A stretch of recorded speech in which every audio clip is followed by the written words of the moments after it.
Sveiki visi, kurie mūsų pasilgot. Jau prabėgo beveik 2 mėnesiai. Manau, pats laikas jums papasakoti, kas ir kaip čia pas mus vyksta.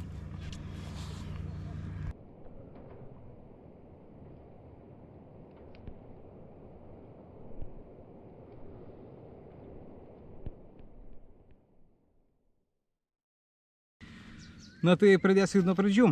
Įstaisėme Naujosios Zelandijos vizas, kurios leidžia mums čia gyventi ir dirbti metus laiko. Na, nebuvo lengva priimti sprendimą, metam laiko viską mesti ir išvažiuoti. Kita vertus, nebūtumėm visus metus laiko išbūti čia. Na, bet visgi sukrovėm po 2 nedidelės kuprinės ir šokom lėktuvą. Kelionė į Zelandiją truko apie 54 valandas. Atskridom į Graikiją, tada į Singapūrą. Čia praleidom apie 17 valandų, trumpai aplankėme miestą. Atskridome į Australijos Gold Coastą. Čia sekančio lėktuvo teko palaukti 7 valandas. Ir galų gale visi tryse susitikome Christchurche, Naujoji Zelandija. Christchurche gyvena apie 380 tūkstančių žmonių, tai palygint Kaune apie 300 tūkstančių. Čia jau buvome iš anksto nusprendę praleisti bent savaitę, šiek tiek aklimatizuotis, priprasti prie naujos šalies, pamatyti kas kaip, sutvarkyti keletą dokumentų, įstaisyti vietinės telefono korteles. Apsigyvenome pas tokį dėduką, kuris gyveno su savo katė ir nuomė 3 kambarius savo name. Toks biudžetinis variantas, kaip mums tokiem iškritusiam iš kito pasaulio galo, na, bet čia viskas, ko reikia. Tai dušas, lova, virtuvė. Na ir pradėjome pirmą savo savaitę šioje šalyje.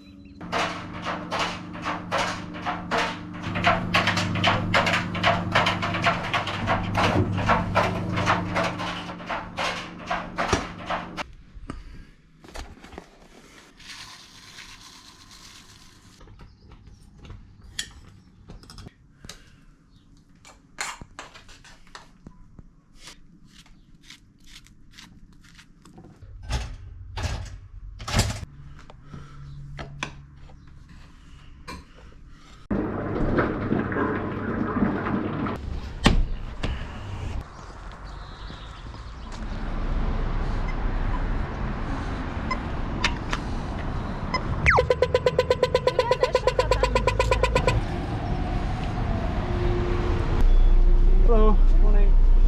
Cheers.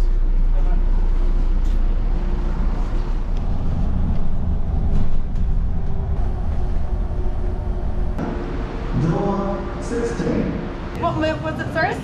Soy milk, no sugar.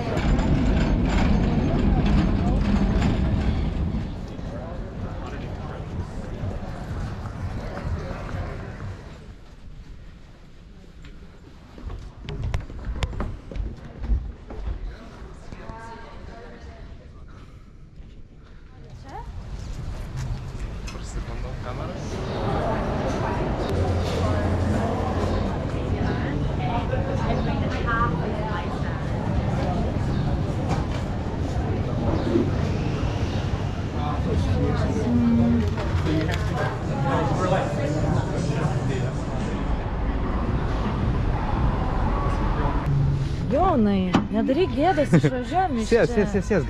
Laikomės kairės. O, čia. Žiedas. Čia posūkį jungiau. Gerai.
man filmuoti, rimta. O ten tik kokie geltoni ryškiai, gerai, auga.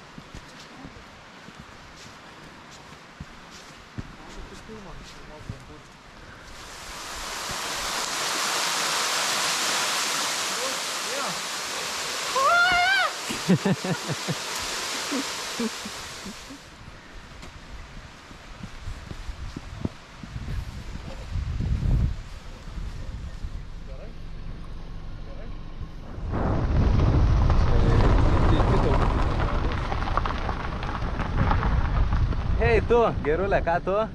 Mae.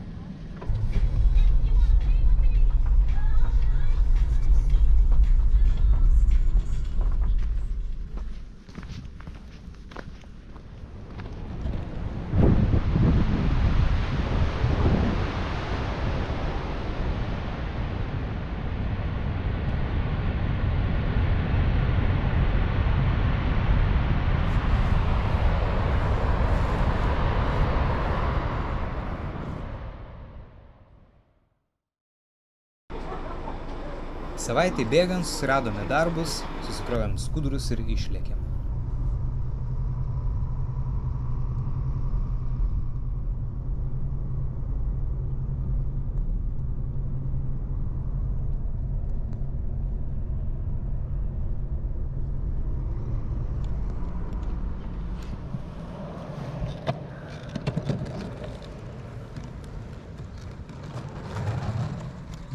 Tvaizelis. Mažas turistinis miestelis kalnų ir ežerų apsuptyje, talpinantis 1600 vietinių gyventojų.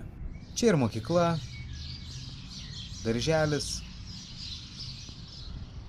ligoninė su sraigtasparnių nusileidimo aikštele, gaisrinė, restoranai turistams, nedidelis banko padalinys, įvairios disko parduotuvėlės, 2 to pačio turbūt brangiausio visoje šalyje tinklo maisto parduotuvės, kepyklėlė, kurioje tradicinių mėsos pyragų kepėjų ir kavos barista įsidarbino Martynas.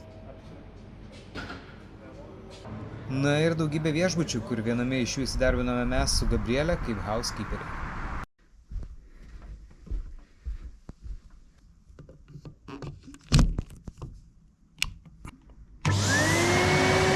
Prasidėjo darbas.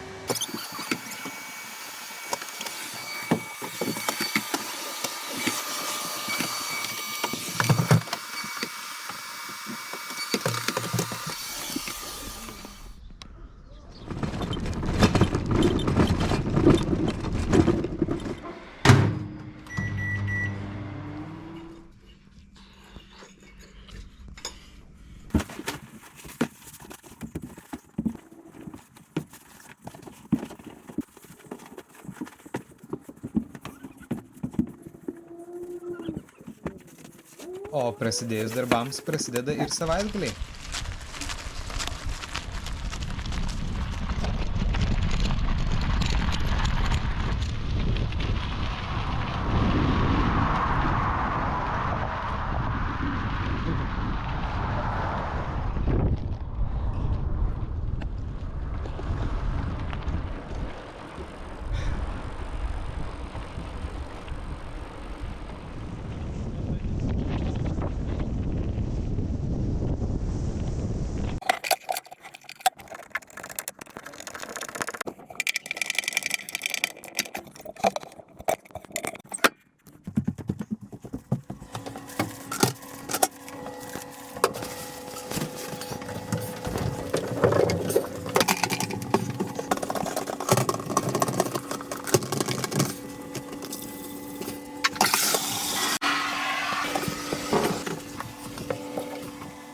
Šiandien kepsiu mėsos luitą, kurį davė mums mūsų bosas.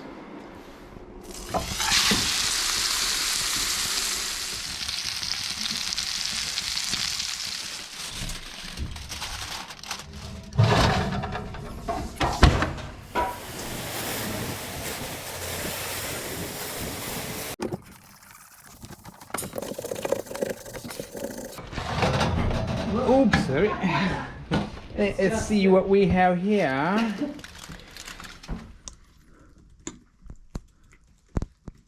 Mažose miesteliuose Zelandijoje yra mums ganėtinai neįprastas reiškinys.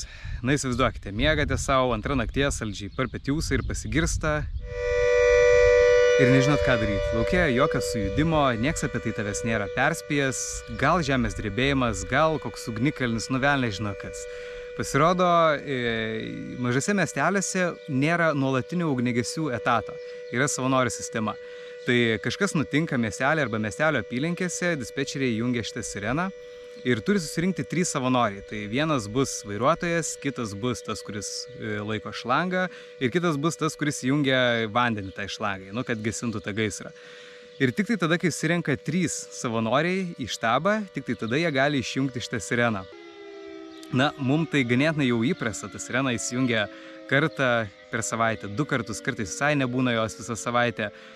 Bet turistai, kurie čia atvažiuoja, tai jie tai to nežino. Būna įsijungia tą sireną, iššoka jie iš lovos, išbėga į lauką su pižamom, nesuprasdami, kas čia vyksta. Na, ta sirena iš tikrųjų skamba ganėtinai grėsmingai. Turint omeny, kad čia saugus miestelis, nėra didelio nusikalstamumo, rojaus kampelis, bet va tokie niuansai.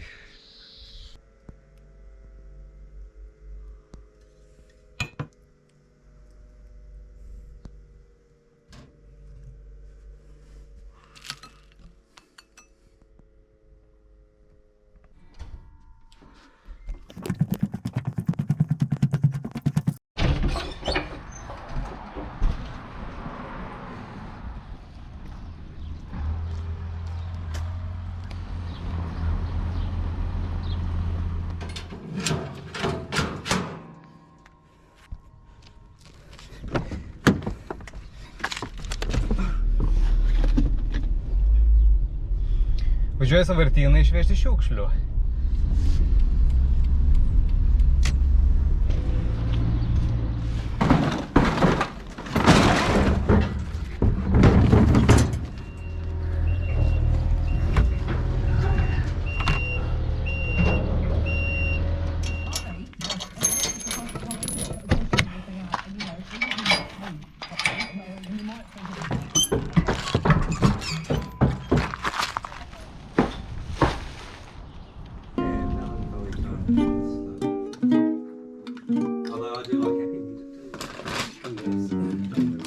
Just jump.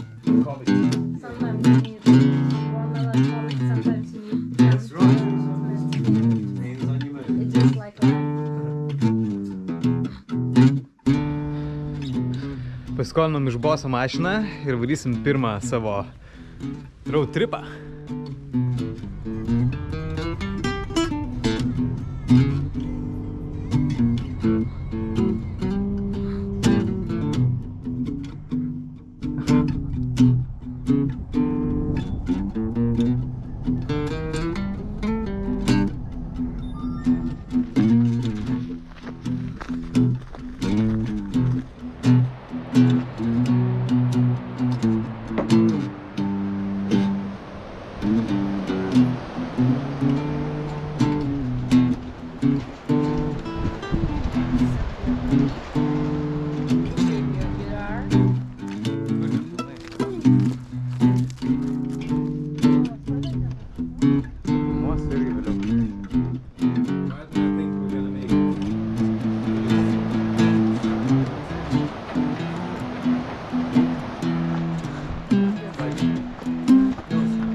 Jau prabėjo kelios savaitės, kaip ir apsipratome čia, daugiau mažiau pažįstame miestelį, jo apylinkės, mūsų pačių žmonės.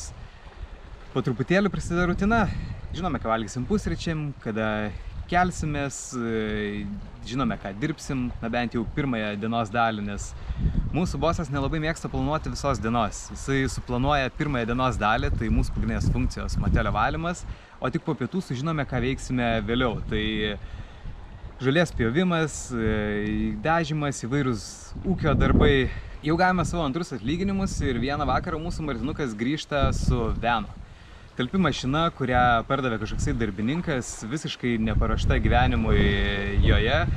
Bus ką veikt, kol mes jį paversime į camper Veną, bet kol kas važiuoja. Nepadarysi Na, o jeigu važiuoja, tai reikia važiuoti. Sukrovėme daiktus ir nusprendėme aplankyti Queenstowną, kuris yra maždaug už 200 km nuo čia. Jame gyvena 15 000 žmonių, miestelis apsuptas kalnų, netoli ežero. Na ir išvažiavom.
Talking about cinema?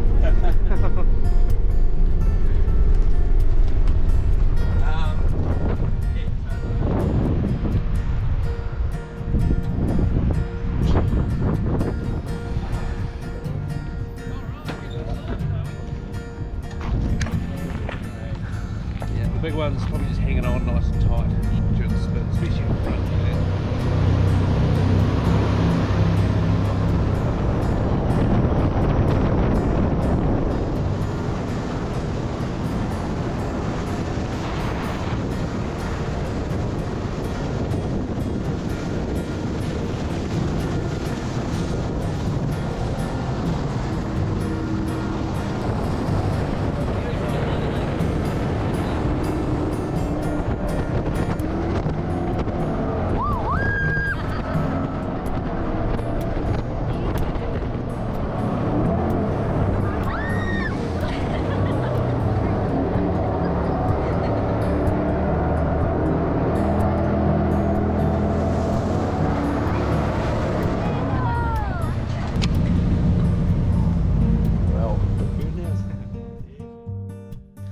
Tai jau prabėgo beveik 2 mėnesiai, kai mes čia.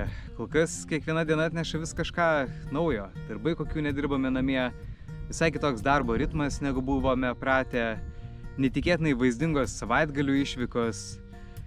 Toks įspūdžių kiekis, kiek apgauna laiko tėkmės suvokimą. Mes jaučiamės, lyg čia būtume kokius 5 mėnesius. O čia dar tiek daug yra ką pamatyti ir nuveikti, kartais atrodo, kaip čia viską suspėsi. Na, bet mes čia atvažiavom ne 2 savaitėm. Turime daug planų, siekių, tikslų ateinantiem metam. Dar patys nesame įsitikinę, kaip viską pavyks ar nepavyks įgyvendinti, bet visada smagu turėti kažkokį planą į priekį, kad būtų paprasčiau išgyventi ne kiekvieną kartą itin smagią šiandieną. Kol kas tiek. Turiu kamerą, nesu tingus, sulipinsiu daugiau video, pranešiu.